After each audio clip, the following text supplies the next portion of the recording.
waan ka guulaysanay TPLF waxa rajana ma leh rajada ma leh hada TPLF oo ay bomboniyo cadawgii aan aadnayna halkii loo baahnaa baan gaarsiinay oo halkii loo baahnaa baan gaarsiinay ilaa heer annaga aan loo baahnin baan gaarsiinay sidaas baan ugu nimid deegaankayaga ugu soo noqonay si nabadgelyo nabad qabno oo guul sidnaan u nimid shacabkayaga oo nagu faraxsan halkan oo ah xero ku taala deegaanka Dhagaxle ee gobolka Faafan ee deegaanka Soomaalida waxa lagu soo dhaweeyay ciidamada xoogga gaarka ee deegaanka Soomaalida dagaalka ugu la jiray deegaanada waqooyiga Itoobiya TPLF ciidamada ayaa markaa ay soo gaareen xarunta waxa lagu soo dhaweeyay heeso iyo dhaantooyin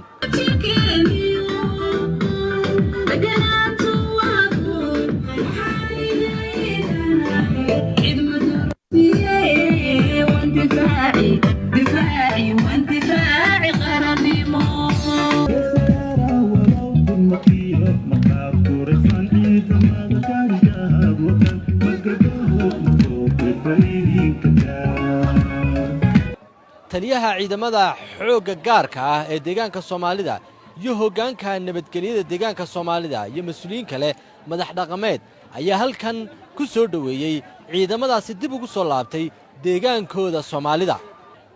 Dr. Xuseen Qaasim hoggaanka nabadgelyada ee deegaanka Soomaalida ayaa ciidanka halkaas kala dardaarmay isagoo uga mahad celiyay dagaalka ay galeen in agabkii oo inta hadda gidaash ku maqnaydeen idinku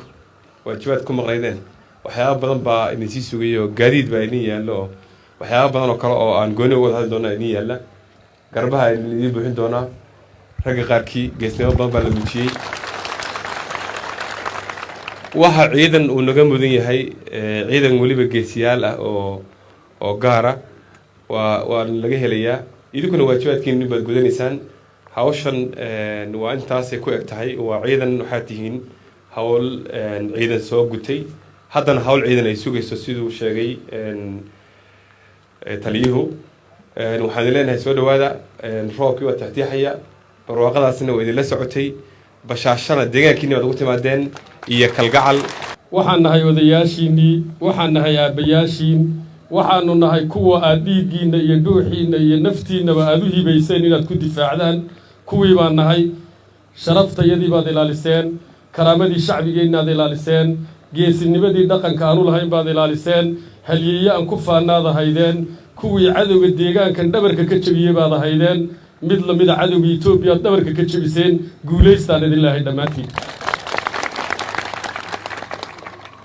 waxaad ogtihiin dhammaantiin siduu hoggaanku u sheegay cadow kasta oo isku daya inuu shacbigiinna aabbayowgiin hooyooyinkiin hablihiinna sharaftooda inay ku xadgudbaan isku dayay kuwii dhiiggooda hore ugu huray baad ahaydeen kuwii xuduudda dheer ee aan leenahay ka difaacay bay ahayd cid kastoo isku dayday baad ahaydeen maanta waxaa cad in aan ku dhiiranayno ku faanayno cid kasta oo meel kasta joogto isku kaayadayda xoog difaaca inaan haysanno jiidda dagaalka markaad ku jirteen idinlamaanaan joogin laakiin waad garab joogno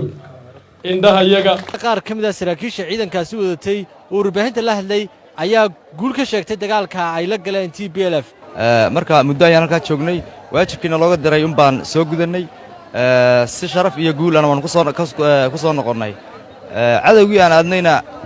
halkii loo baahnaa baan gaarsiinay oo halkii loo baahnaa baan gaarsiinay ilaa heer annaga aan loo baahnin baan gaarsiinay sidaas baan ugu nimid deegaankayaga ugu soo noqonay si nabadgelyo oo nabad qabno oo guul sidnaan u nimid shacabkayaga oo nagu faraxsan waan ka guulaysanay TPLF waxa rajana ma leh rajada ma leh hada TPLF oo ay bomboniyo waxay noqon doontaa talaabada xigaysa waajib kasta oo dalka looga baahan yahay baan qabanaynaa annagu guud ahaan waxaan u tagnay dawladda deegaanka Soomaalida oo naloo diray cadowga macnihii Itoobiya ku soo duulay mataqaanay kulli dhammaan inaan magaram taqaanay ciidanka federaalka aan garabkiisa ahaano oo la jibinaan u tagnay tiina waan ku soo guulaysanay annagoo nabad ahana waan soo noqonnay si buuxina deegaanku maanta uu noo soo dhaweeyay waajibna faran bay ahayd waxa weeye dalku waa dalkii dadkuna waa dadkii waxa weeye ma garanaysaa cadowgii Itoobiya ku soo duulay inaan macnaheedu waxa weeye ka hortagno waa waajib masaarantay